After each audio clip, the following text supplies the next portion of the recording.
Oui, je vous remercie. Bien, je souhaitais faire une petite déclaration suite aux différents scrutins qui se sont tenus dimanche dernier et le dimanche précédent, d'autant plus que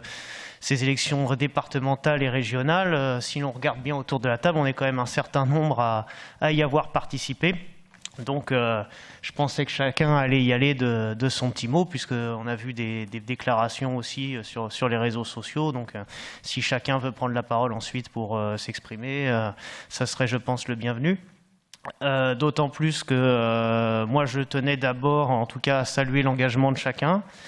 des uns et des autres dans ce scrutin, puisque c'est toujours beaucoup d'énergie, de sacrifices, de prise de risque aussi, dans un contexte national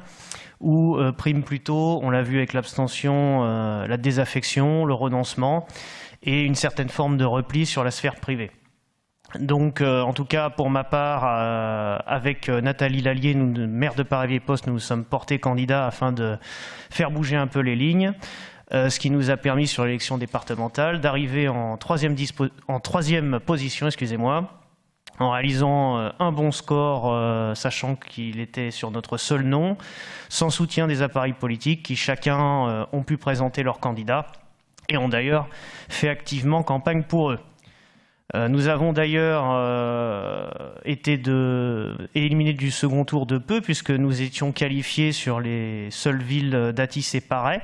qui constitue en fait l'ancien canton historique Athis-Paray avant la réforme de 2015 qui a transformé les élections cantonales en départementales et qui a agrandi en tout cas notre circonscription et toutes les autres, nous avec la ville de Juvisy-sur-Orge. Donc je souhaitais profiter en fait du conseil municipal pour adresser nos remerciements à nos électeurs, qui nous sont restés fidèles, qui se sont déplacés au bureau de vote malgré, comme je le disais tout à l'heure, une abstention qui restera historique et qui nous permettent toutefois de voir que les résultats que nous avons obtenus sur la ville sont plutôt encourageants et démontrent la progression de nos idées, puisque près de la moitié des électeurs de la droite et du centre qui se sont exprimés l'ont fait en notre faveur. Donc au second tour, la gauche a emporté la départementale à Athis-Mons.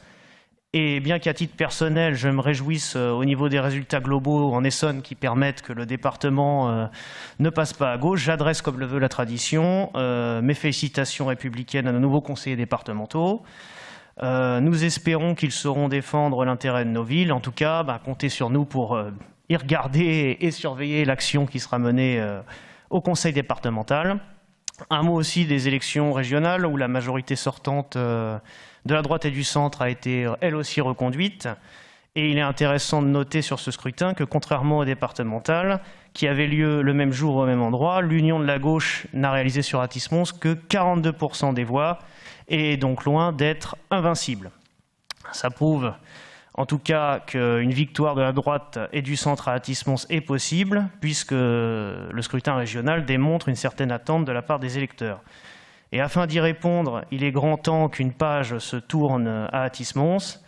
avoir une vision, un projet, des compétences, être d'abord intéressé par son territoire plus que par des étiquettes et respecter les lois et valeurs de notre République, nous permettra d'incarner ce rendez-vous tant attendu,